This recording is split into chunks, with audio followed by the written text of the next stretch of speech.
प्रश्न है, निम्नलिखित में से किस देश के साथ भारत अपनी सबसे लंबी भूसीमा साझा करता है? तो सबसे लंबी जो भूसीमा है ये बांग्लादेश के साथ साझा करता है, जो लगभग 4096 किलोमीटर है। ये क्वेश्चन हमेशा एग्जाम में पूछा गया है। अगला प्रश्न है, भारत की लगभग कितने किलोमीटर की थल सीमा पड़ोसी देशों से जुड़ी हुई है? तो कितनी सीमा है? लगभग 15,106 किलोमीटर है। तो राइट आंसर क्या हो जाएगा आपका? बी हो जाएगा।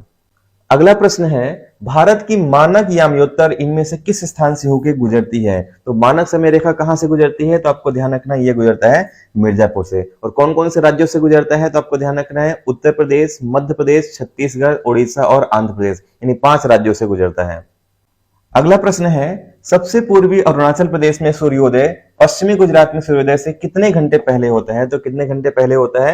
लगभग 2 घंटे पहले होता है। तो राइट आंसर क्या हो जाएगा? डी इसका सही आंसर हो जाएगा। नेक्स्ट क्वेश्चन पे आ जाते हैं, इनमें से कौन सा जल संधि भारत के तमिलनाडु को श्रीलंका के मन्नार से पृथक करता है? बहुत इंपॉर्टेंट क्वेश्चन है। तो कौन सी जल संधि? ये पाक जल संधि हो जाएगी। राइट आंसर आपका सी हो जाएगा। यहीं पे कौन सी खाड़ी है? मन्नार की खाड़ी है इसमें। अगले प्रश्न पे आते हैं, भारत की सबसे लंबी मुख्य भूतट रेखा इनमें से किस राज्य में है? तो इनमें से सबसे लंबी जो भूतट रेखा है ये हो जाएगा आपका गुजरात में। राइट आंसर क्या हो जाएगा आपका? ए ऑप्शन इसका बिल्कुल करेक्ट आंसर हो जाएगा। अगले प्रश्न पे आते हैं, कर्क रेखा इनमें से किस राज्य से नहीं गुजरती है? तो कहां से कर्क रेखा नहीं गुजरती? तो आपको ध्यान रखना है असम से कर्क रेखा नहीं गुजरती है, बाकी सभी से गुजरती है। तो कौन कौन से राज्य से गुजरती है? तो आपको ध्यान रखना है गुजरात, राजस्थान, मध्य प्रदेश, छत्तीसगढ़, झारखंड, पश्चिम बंगाल, त्रिपुरा और मिजोरम, ये 8 राज्यों से कर्क रेखा गुजरती है।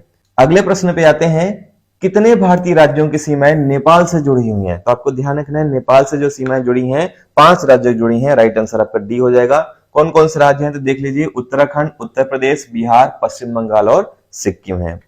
अगला प्रश्न है, लक्षद्वीप और अंडमान निकोबार द्वीप समूह के समुद्र तट सहित भारत की कुल समुद्र तट रेखा की लंबाई कितनी है? तो ये हो जाएगा लगभग 7,516 किलोमीटर है। तो राइट आंसर आपका डी हो जाएगा। और मुख्य भूमि की तट रेखा की लंबाई कितनी है? तो लगभग ये 6100 किलोमीटर है। ये दोनों फैक्ट आपको अच्छे तरीके से ध्यान रखना है। अगला प्रश्न है, भारतीय मानक समय रेखा ग्रीनविच माध्य समय से कितना आगे है? तो कितना आगे है? ये लगभग 5.5 घंटे आगे है, क्योंकि भारत का मानक समय रेखा क्या है? 82.5 डिग्री है और वहां पे कितना है? 0 डिग्री है।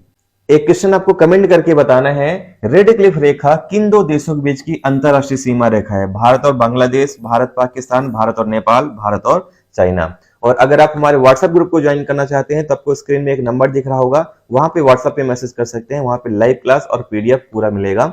मिलते हैं नेक्स्ट वीडियो में, तब तक के लिए धन्यवाद। जय हिंद।